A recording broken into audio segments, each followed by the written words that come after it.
Agents, how to disqualify bad clients before they hurt your real estate business. Oh, man, I wish I watched something like this years ago. Okay, one of the biggest mistakes that I believe a lot of people make is thinking every lead needs to become a client. Okay, your reputation, time, energy, and future referrals can be worth far more than just one commission. So, we're going to go over 7 ways that you can help to build disqualification directly into your sales process. And this is a big one. I want you to think about that horrible review that you got.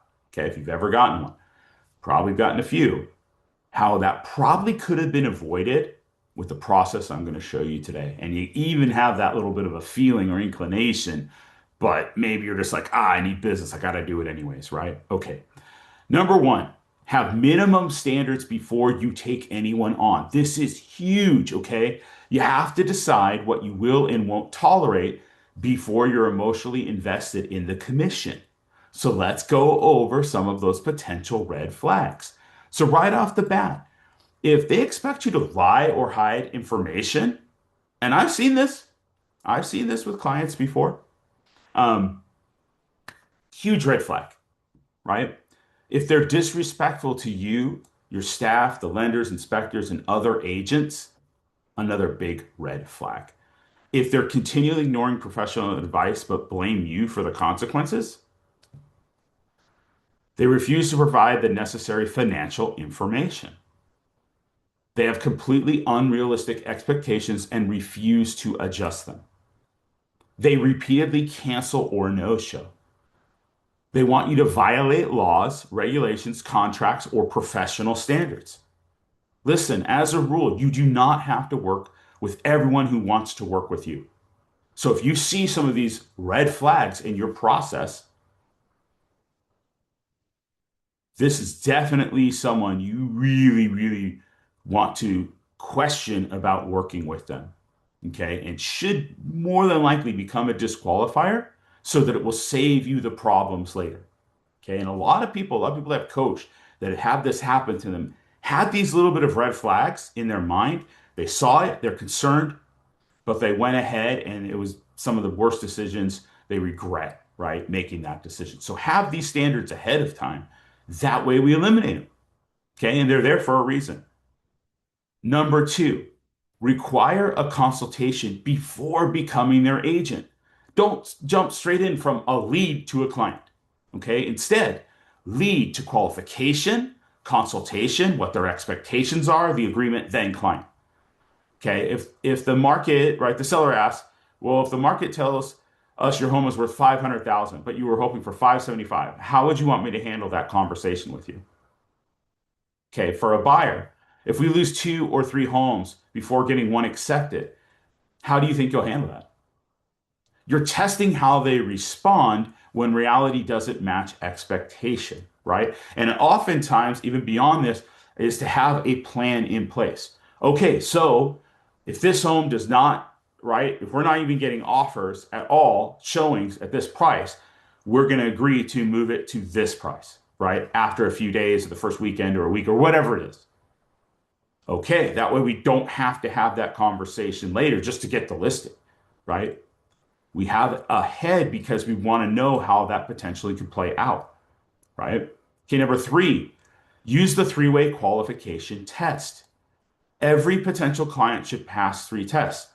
Number one, and you hear this a lot, what is their motivation?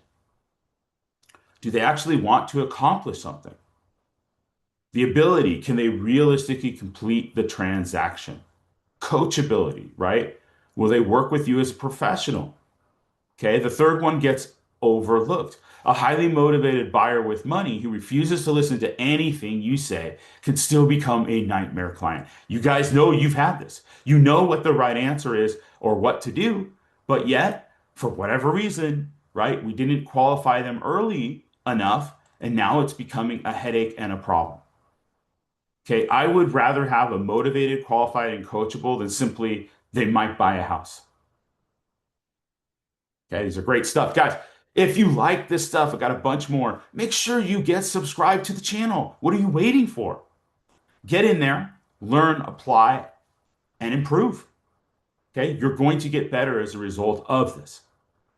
Second thing is get in my free coaching group and or paid coaching group when you have really the desire to do a lot better and you want accountability.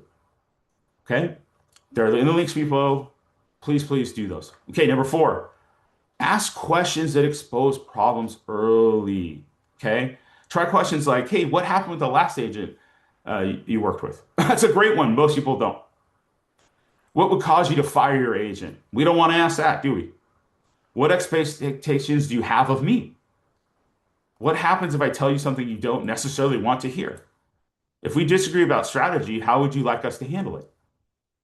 Pay close attention when someone tells you, every agent I've worked with was terrible. Maybe they were, but if they fired six agents, you're allowed to wonder what the common denominator was. More often than not, it was them, probably not the agents, right? Okay, number six, another big one. Set expectations before there is a problem. A lot of bad clients are actually bad expectation settings. Tell buyers up front, my job isn't to tell you what you want to hear. My job is to give you the best information I have, right? So you can make a great decision. Tell sellers, if the market doesn't respond the way we're expecting, we're going to have an honest conversation about price, condition, and marketing and strategy. Now you've established how the race works before emotions get involved. Because once emotions get involved, feelings get hurt, they get really frustrated, right? And that's when you can typically turn these problems into nightmare scenarios. Okay, number six, look for reputation damaging requests. This one should be one of your biggest disqualification categories. If someone is asking you to do unethical, deceptive, discriminatory, illegal, and professionally improper, the commission isn't worth it. The transaction, yes, might pay you 10K.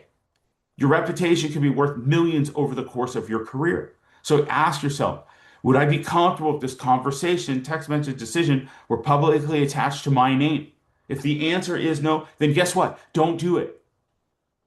Okay, seven is another thing, right? I post this question in my group. I've asked a lot of people, when do you ultimately fire a client, right? You have to give yourself permission to part ways and fire that client. Sometimes you don't discover the problem during qualification. This can happen. You have to create what I call exit standard.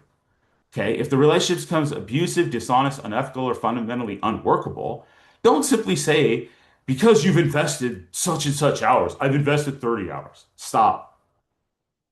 Follow your brokerage policies and contractual obligations, obviously. Document important communication and involve your broker when appropriate.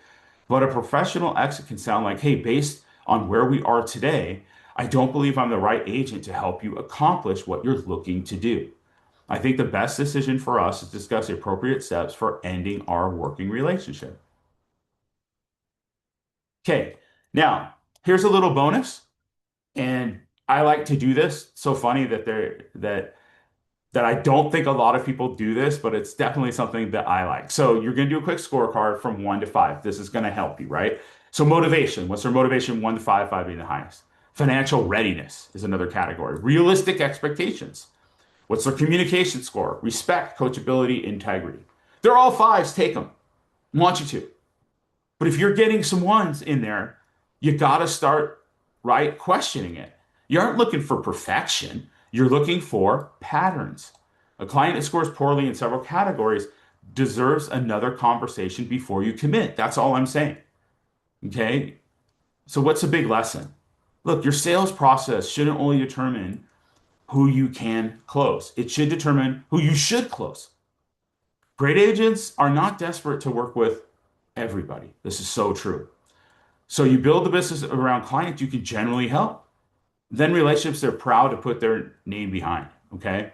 I can just tell you from a personal experience, it was so great once I got into a position where I did not have to take every single client, whether it was in coaching, real estate, or any profession.